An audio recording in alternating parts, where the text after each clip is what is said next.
তার প্রসন্ন হব এবং এই ব্রত আমার খুব প্রীতিকর এবং এই ব্রতের গুণেই গণেশ সপ্তদ্বীপের অধীশ্বর হয়েছে।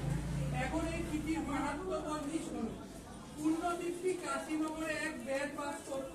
প্রাণী বেদ করাই ছিল তার কাজ। একদিন সে তীর ধনুক নিয়ে শিকার করতে বেরোলো। একটা বনে গিয়ে সে অনেক রকম পশু পক্ষী শিকার করলো। সে যখন শিকার জড়ো করলো, বনে গিয়ে পশু পাখি শিকার করলো, সে যখন শিকার জড়ো করে বাড়ি ফিরবে তখন দেখলো সেই তার শিকারের মাংস খুব ভারী হয়ে গেছে।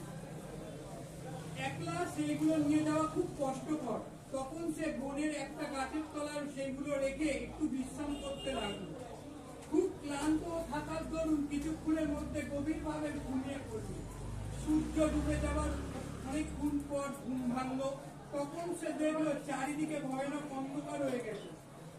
এখন সেখানে বসে থাকে সাপ কিংবা ভাল্লুকের হাতে আর তার প্রাণ পেতে পারে। এই অন্ধকার পথ চিনে কুটির ফেরাও এখন সম্ভব নয়। তখন সে হাতড়ে সেই গাছটি